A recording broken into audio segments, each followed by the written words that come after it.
Hello guys, this is ASALTYSTORMSPIRIT and today we're gonna be talking about Clockwerk offlane. So let's start. Clockwerk offlane, or Clockwerk the Rattle Trap. He's a really strong hero. He's a hero that hasn't been picked so much lately, and I don't even understand why. I mean, I guess he's a little bit weak in lane until level 2, level 3, but he's actually a really strong hero. I'm gonna give you a couple of reasons why. First of all, he has long range initiation. He can pretty much fly around the map and hook somebody and stun them, and then he can isolate heroes. So if played correctly, this hero can win you a team fight. Clockwerk is a hero that should always be played in the offlane. I mean, sometimes I've seen him being played mid, but I think the better position for him would be the offlane, just because he does require items, do not get me wrong, but he requires levels. Once he's level 6, level 7, he can pretty much solo kill every single hero in the game. However, with a couple exceptions that I'm gonna be going throughout this guide. His main job could be to be an initiator. He always gonna be the initiator, or he's also gonna be the counter initiator. You need to be aware of what is happening in your surroundings, and if somebody gets initiated, you can counter initiate with it and either get a counter kill or get your teammates saved. Or Clockwerk, he's really good in lane. After level 2, level 3, he can pretty much solo kill a support if you get the right circumstances. He can pretty much give you vision by his third ability, which is Rocket Flare. He can get vision of a little part of the map. However, though, the one problem that I see with Clockwerk is that he does not have a lot of damage later on in the game. I mean, earlier on in the game, he just destroys people. He literally destroys everybody, but late game, he just doesn't deal a lot of damage. So late game is pretty much like somebody that is gonna go in, gonna try to isolate somebody, gonna try to control the team fight, and then gonna try to get out of the cogs as soon as possible. Otherwise, he's just gonna die. Unless you're ahead and you have enough items to actually tank all the damage. And well, guys, this is gonna be a really interesting guide. Clockwerk is one of my most played heroes, one of the heroes that I enjoy playing the most, so please do not miss this out. And throughout this series, we're gonna go through drafting, how to skill your Clockwerk, what items you should buy on Clockwerk, and what all your abilities do on Clockwerk. So please guys, do not miss this series out, and I will see you guys later. Hello guys, this is ASALTYSTORMSPIRIT, and today we're going to be talking about heroes that Clockwerk likes to play against and heroes that Clockwerk likes to play with. So let's get started, shall we? First of all, what you need to understand about Clockwerk is what he does. What kind of hero is he? Does he deal damage from distance, or he needs to get close to heroes to deal damage? So the answer is he gets close to heroes to deal damage, right? So pretty much he's really good against any mem fight. I'm gonna give you a couple examples. Like, he's really good against Slark. I mean, Slark before level 6, and even after level 6, it's really hard for a Slark to kill a Clockwerk. Then he's really good against squishy heroes. Let's say either Crystal Maiden or Lina. Any hero doesn't have a lot of HP will die and perish to Clockwerk. Now, in terms of when you don't want to pick Clockwerk, I would say Clockwerk is really bad against tanky heroes. I'm gonna give you a couple examples. If you have an axe, if you have heroes with a spell immunity like either Life Stealer or Juggernaut, I mean, it's just really hard to lane against them, because even though you're a Clockwerk, even though you have a way to push them away from you, they can still catch up to you and kill you. Yes, you would like to go in and try and cock heroes so they can die to you, but there's a couple heroes that they just destroy you. For example, if you cock a Life Stealer, he's gonna kill you because he has a spell immunity, and there's only one of the skills of Clockwerk that pierces spell immunity that we're gonna be seeing throughout the series. Juggernaut is the same thing. He just spins and you don't deal any damage to him. Then we have the manly bear, Ursa. He just destroys you by right-clicking you. Yes, you can deal damage to him, but in a 1v1 situation, he's gonna kill you. And then we got Huskar as well. He just has so much magic resistance that he can just destroy you.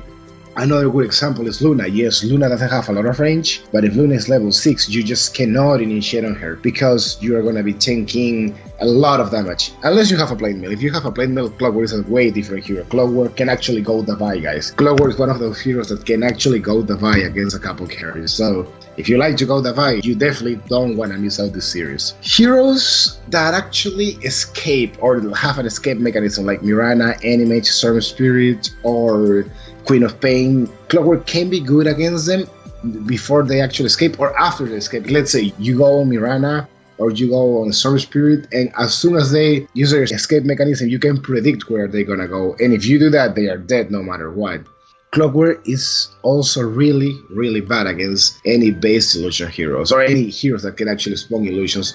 For example, against Cereblade, he's really bad. Why? Because your first skill, Battery Assault, it deals damage, and if there are more than one enemy unit in the cogs, or there are more than one unit taking the Battery Assault, then the damage is gonna be split, therefore it's gonna be way harder to get a kill. And Phantom Lancer, I mean, he can either spawn more illusions or he can just use his second skill and get out of the cog, so you can never catch up to him. Clockwerk, he is really, really strong against squishy heroes, like I said, but he's also really good against heroes with long cast point animations. I'm gonna give you one example. Have you guys ever seen an Earthshaker trying to cast Fisher, and it just never happened because there was a Clockwerk right next to him? How many videos in YouTube have you seen about it? It's really funny, right? But it's just how strong Clockwerk can be against those type of heroes. He just gets everything cancelled by Clockwerk. There's no way you can actually escape from a Clockwerk if you're an Earthshaker. Even a Spirit Breaker. Once a Spirit Breaker is charging, you can just hook him and that's gonna stop the charge. Or you can just use your Battery Assault, and if he gets hit once, his charge is gonna be stopped, you know? So, pretty much Clockwerk is your type of hero that you want to be a little tanky and to reflect damage, so once you initiate, they're gonna be a little confused. What do we do with this guy, you know? Should we try to kill him?